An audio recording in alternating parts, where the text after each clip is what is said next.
Someone screamed on the other side of the wall. I flinched and woke up. The lamp was still on, my glasses had slid to the tip of my nose, and the book lay on the floor. A dull thump followed the scream, like something hitting the floor. Then another shriek.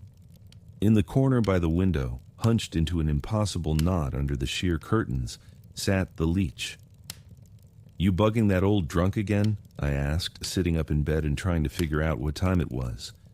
A squashed, bat-like face cautiously peered out from behind the curtain. The neighbor kept howling. "We agreed you don't touch the folks to the right and left," I said, throwing off the blanket, rubbing my eyes, letting my feet dangle from the bed. The leech wriggled out from the curtains, blinking those huge green eyes that glowed like a cat's in the dark. "Just a little," he said, parroting the old drunk now stumbling around behind the wall. The leech rarely talked, but for some reason with me he could force out a phrase or two he'd picked up from people in our building. "Just a little" was the neighbor's favorite line, slurred as he tried to make it to his apartment, grinning stupidly at the angry grandmas by the entrance. He'd cling to the railing, haul himself up the stairs, sometimes get tired on the way to his floor, sit to rest, and then pass out. The elevator in our building had been dead for half a year, so young moms with strollers cursed him out. He'd be snoring on their landing or in the middle of the stairs, blocking the path. To me it felt like a lottery, never knew which floor would finally defeat the booze lover. At first I was mad too, but then I got used to stepping over his body so deftly it became a daily little game. A day without stepping over the drunk neighbor felt oddly empty. "And what if he dies?" I yawned. The leech stretched a mouthful of sharp triangular teeth at me, as if to say, "Would anybody really be upset?" I shook my head. "I'm making tea," I said. "Come on out. Quit playing pitiful. You scared him more than he scared you." The leech purred, pleased, slithered from behind the curtain, and straightened up. When he stood to his full height, his shaggy head brushed the ceiling. "Keep me company?" I opened the door to the hall. The leech wagged his ugly head happily and picked his way after me, all knobby legs with backward-bending knees. Keep me company usually meant he'd sit by the fridge and croak a romance he'd overheard this week from the elderly lady across the hall.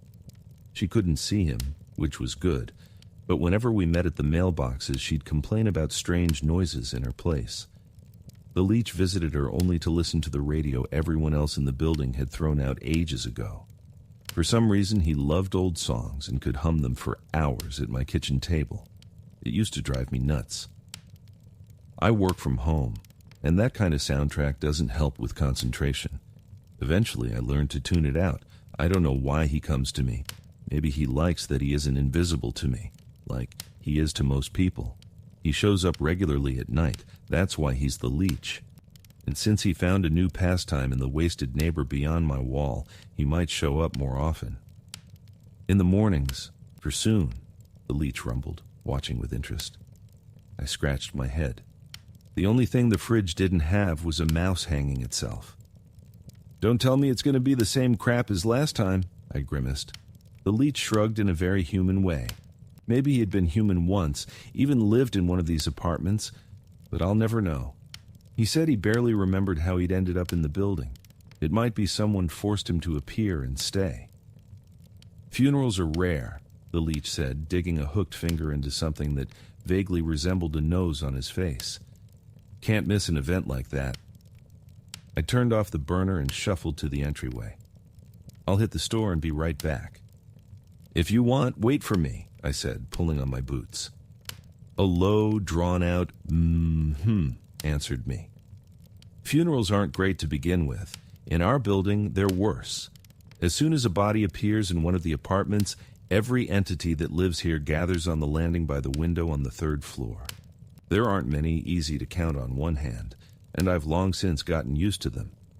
What throws me off every time is the betting on what the deceased will become after the burial. They stand there, yelling so hard the glass rattles, trying to shout each other down. Some bet the dead will come back like them. Others say, once he's in the ground, he'll stay there. The loudest screecher is always Red, Riding Hood, a little girl who lost half her head in an accident back when the building was still going up. She must have been wandering around the construction site and, well, she's small and thin, in a fall coat, striped tights, and patent leather shoes with a little heel. All that's left of her face is the left eye, part of the nose, and a mouth that constantly dribbles brownish-red goo. The others don't like her. They say it's too easy to get stained if you hang around her. So Red Riding Hood lives on the utility floor, with the ghost of an old woman I've only seen a couple of times. Red always bets the dead will come back and join them, and she hasn't won once. No new entities in at least 10 years. The last one to join this hobby club was Archimedes, a stoop-shouldered, scrawny guy in a white tank and stretched-out sweatpants. He slit his wrists in the tub, but didn't turn off the water, passed out, and died. The water overflowed and flooded the neighbors. Archimedes snuffles, tries to scratch his constantly bleeding wrists, and bets the dead will stay in the grave. The leech says you can actually talk to him. At least Archimedes bleeds blood, not that unknown sludge, and he hides his hands behind his back so as not to make you uncomfortable. He hangs around the 5th floor. He probably lived there. When the betting's on, you can sometimes catch a very rare visitor, a beautiful woman with hooves and antlers like a deer. I never even came up with a nickname for her. They say she was married to an avid hunter who had the bad idea of bringing his girlfriends home and of keeping his rifle there. The poor woman chopped off her husband's head and the mistress's, then poisoned herself with exhaust in the garage. She haunts the upper floors, terrifying the living with the clack of hooves in the morning, and she always bets the dead will return. There's also a pair of little bratty boys who look like small children with grotesquely elongated necks and limbs. They always bet on rest in peace. Supposedly their own mother strangled them in their sleep. Their favorite game is to wander into apartments and scare little kids till they hiccup.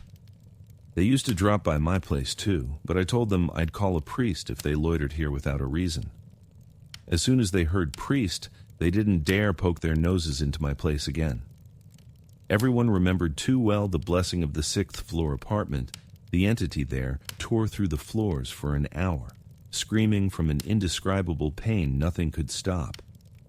When it was over, the thing just dissolved into the air, spewing curses.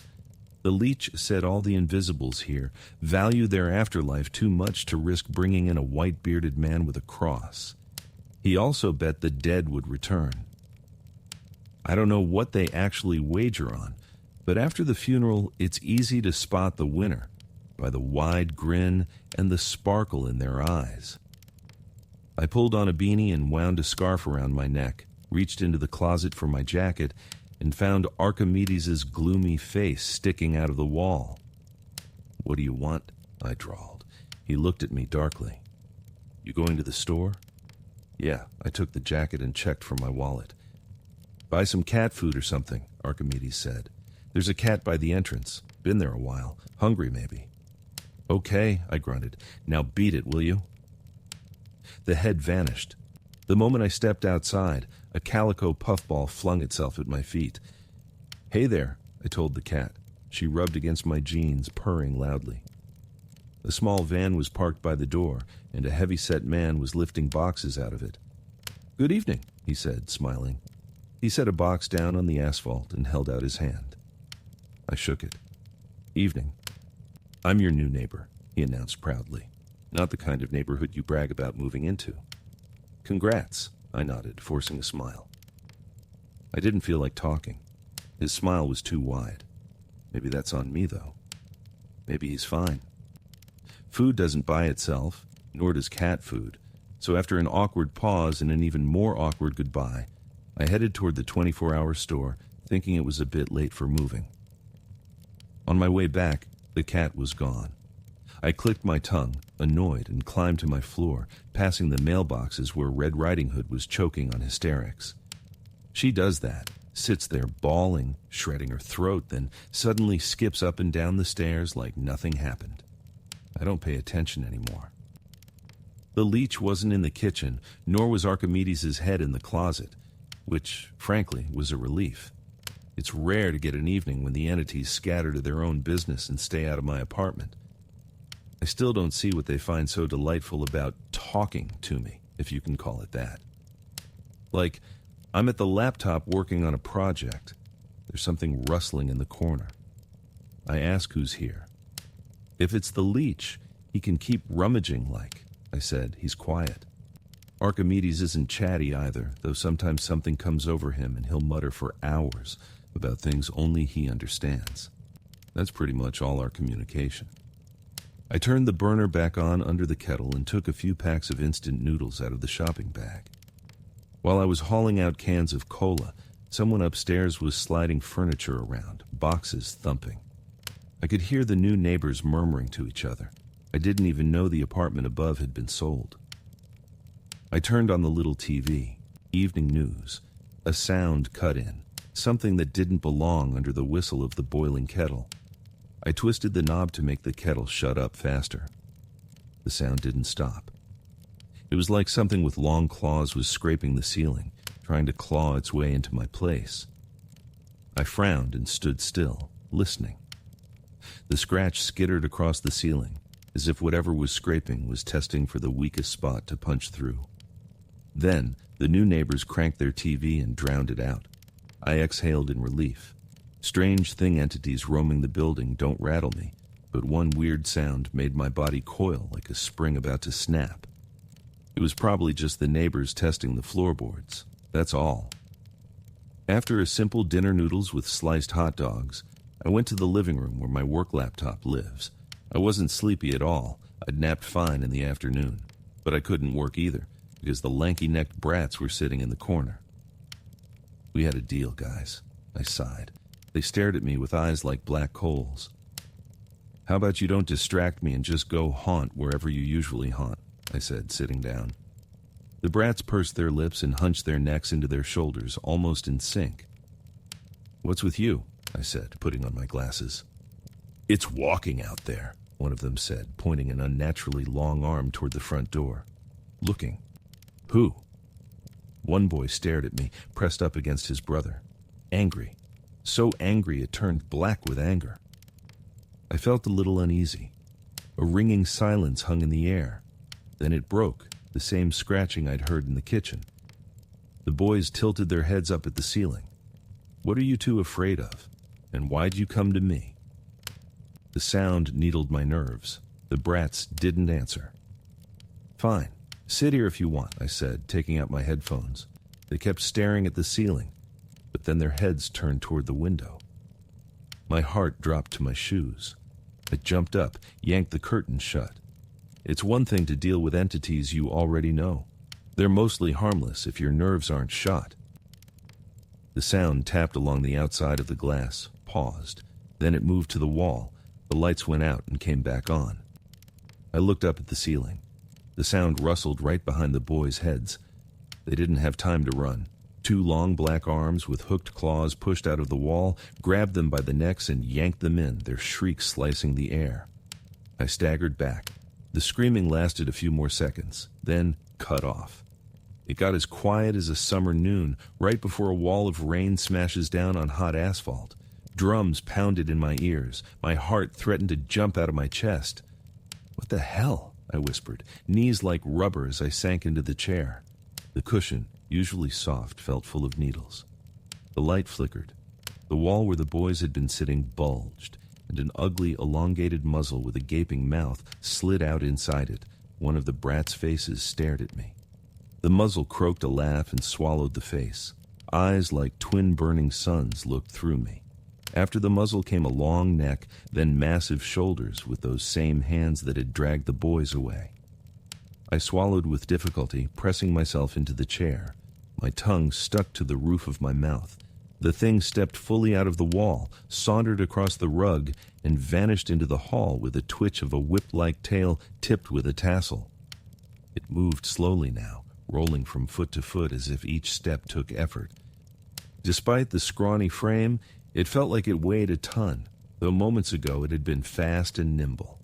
Fighting the urge to scream, I got up and shuffled after the monster. The hall was empty.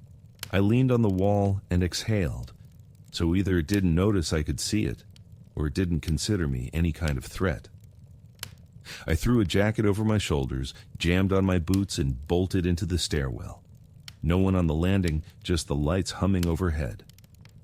Red Riding Hood was still crying downstairs. I ran toward her, taking the steps 2 and 3 at a time. She sat by the mailboxes. Her hysterics had faded to a muffled whine, the way little kids fuss when something hurts and they can't say what, so they just moan. "Why are you crying?" I asked, leaning on the rail. A stitch stabbed my side. It was hard to breathe. Her surviving eyes stared at me in surprise, and thick fluid drooled from her mouth. Then I noticed she seemed to be clutching something. "What have you got?" I took a step forward, then asked the next question without waiting. "Did you see it?" She nodded and held out what was left of her right arm.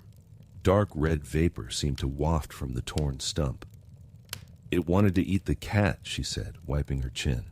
"Can you imagine?" She burst into tears again. I sat down on the floor beside her and tried to catch my breath. I couldn't help her. I couldn't even touch or hug her to dull the pain, and I had the feeling the pain she felt was 100 times worse than anything I knew. "Where's the cat?" I asked, trying to distract her. "Ran away." Red sniffed with the remnants of her nose and wiped her chin again. "Hey, why do you see all of us?" "Cracked my skull as a kid," I said, listening for sounds in the stairwell. "Fell out of a tree." "That must have been unpleasant," she said. "Not as unpleasant as it could have been," I said, involuntarily glancing at her head. First she looked at me in surprise, then laughed, forgetting her arm. "I guess the grief of dying on a construction site and being unable to leave this place outweighs everything else." The leech squeezed through the elevator doors. "Looks like we've got a new neighbor," he rumbled, looking slightly unsettled. "Yeah, we've already met," Red said, clutching her arm again and flicking me a frightened look. "Don't blurt out what happened." "The horned one says the thing is dangerous," the leech said, stepping fully out of the elevator. He tilted his head to the ceiling, as if searching for something. "One of those creatures people drag from house to house so it can feed on folks like us. In return, the uglies bring something useful." "Like what?" I adjusted my glasses, biting my lower lip. I wasn't sure if I should tell them what happened to the brats. "I've never met one in person," the leech said, rubbing the place where people have a chin. "This one's strong. Started hunting right away." "What do they give the people?" I shifted, impatient. "Whatever they agree on," the leech said, moving slowly toward the girl and clearly realizing what she'd been through. "Sometimes they can feed on the living." I studied him closely, starting to doubt he'd ever been human. The others, yes, they seemed like people who'd lived and died. "The living," I said. He gave a non-committal nod. "Not the way you think. They eat energy, not flesh." I let out a low whistle. "Can they be killed?" The leech sat by the girl and took her mangled arm. She winced. "I don't know," he shrugged. "I only know they don't show up by themselves. Their human owners always have an object the ugly is bound to." He fell silent, staring at nothing. "And?" I wanted to shake him to make him answer faster. "Well, if you take that object, you become the owner and you can order the ugly to scram." I pressed my lips together. "What does the object look like?" Archimedes came down the stairs, looking gloomier than usual. "Where are those 2 idiots?" he asked, hands shoved in his pockets. I bit my tongue by accident, my mouth filled with the salty taste of blood. "What's this meeting?" he said, looking us over. The leech sketched out the situation. Archimedes didn't even raise an eyebrow. "So we find whoever brought the thing in." I raised my hand. "No need to search, it's obvious. But I need backup." When my brand new upstairs neighbor opened the door, I knew from his face not to expect anything good. The moving day cheer I'd seen by the van was gone, and it wasn't even that late. He jerked his head at me. "What do you want?" "Evening again," I said, forcing a smile and trying to see behind him. I didn't spot the thing that ate the brats. At least the hallway looked empty. A TV muttered somewhere inside. A woman's voice was chattering to a silent partner in one of the rooms, probably his wife on the phone. "I'm your downstairs neighbor," I mumbled, holding out my right hand. The leech passed straight through the man without asking permission. The neighbor winced. "Yeah, it's unpleasant. When an entity walks through you, it feels like stepping outside without a coat into freezing air. It fades quickly, though." And what am I supposed to do with that information? He said, looking down at me and ignoring my hand. You're leaking into my place, I said, mustering some courage. He didn't believe a word. Get lost before I call the cops, he said, trying to slam the door in my face. You look more like a junkie than a neighbor. What did you bring with you? I asked. If I looked like a junkie, I might as well ask junkie questions. If it was their fault a parasite was hunting through the building feeding on people's energy, I wanted an immediate reaction. I got one. His face stretched in surprise. Get out, he hissed, but his eyes went wide with panic. Someone else knew his little secret. Yeah, right. I stuck my foot in the door. He slammed it hard. Pain shot up my leg. He glared at me. I karate chopped his Adam's apple. Yeah, after that fall from the tree, some of my decisions aren't great. My cause and effect is shaky. I've even wondered whether I actually broke my neck and ended up in a coffin in the neat cemetery not far from our building. But no, people keep proving that wrong. Still, as much as I've wanted to check and find my own grave, I avoid the cemetery. Too many nosy or brazen dead. The man didn't flinch. Then he jabbed 2 fingers toward my eyes. I doubled over, yelling. He dragged me into the apartment while I cursed and swore. Through one pried-open eye, I spotted a little stool. I'm going to burn in hell, or else haunt this high-rise after I die, which is worse than hell, honestly. I grabbed the stool, snapped upright, and smashed it into his face. The woman kept chattering like nothing had happened. The leech looked down the hall. Ugly's not here. I leaned over the neighbor. What am I looking for? He grunted, trying to stand, but I sat on his chest. I'll choke you if you don't tell me what your monster's bound to. He filled his lungs and screamed. The chatter stopped. A woman with a towel around her head flew into the hall. She froze when she saw me, then whipped the towel off. Get out! She rushed me and whipped the towel across my face. It hurt, but I could take it. I stood and stepped toward her, raising my hand. The neighbor crawled up behind me, grabbed my ankle, and yanked. I crashed to the floor. My head rang. My ears buzzed.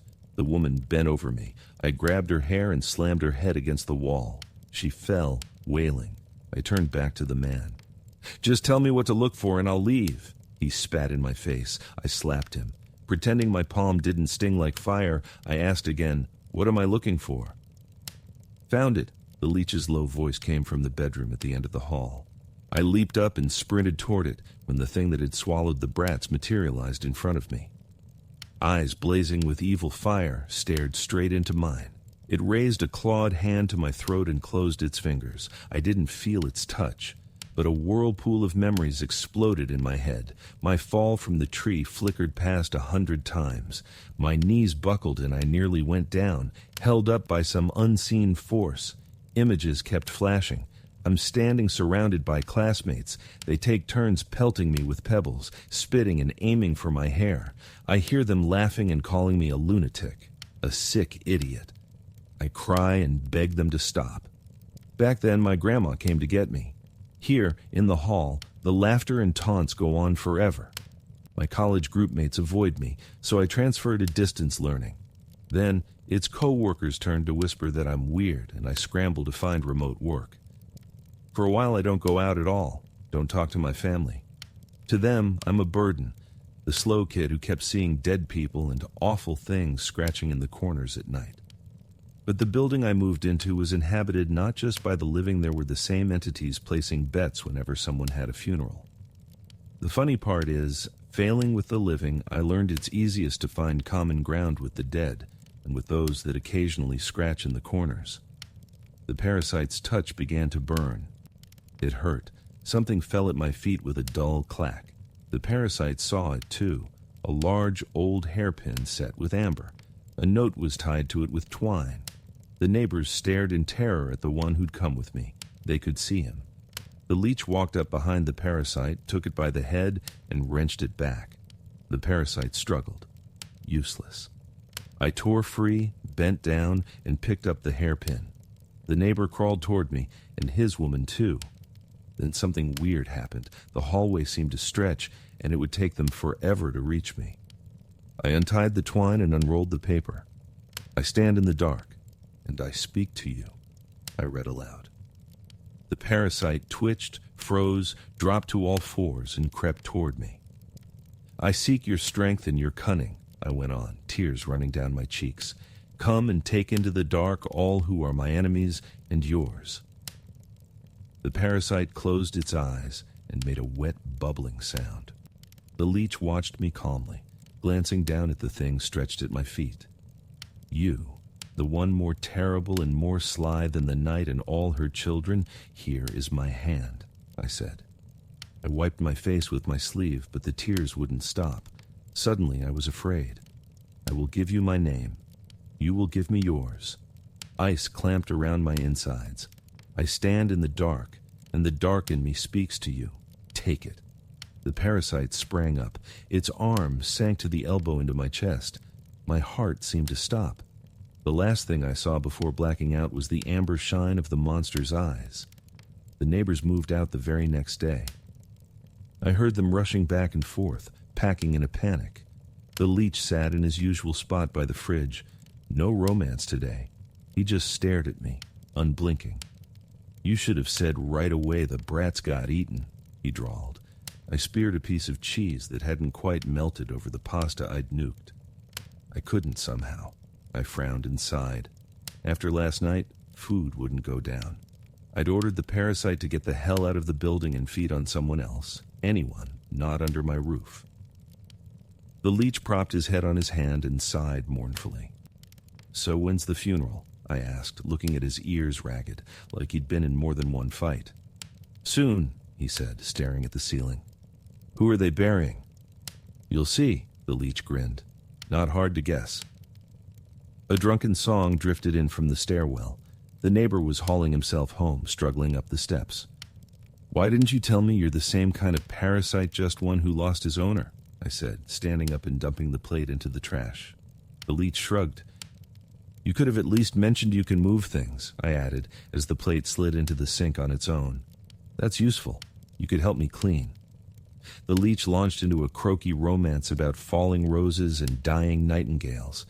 Archimedes pushed his head through the wall. You headed to the store? I stared at him. The cat came back, he said.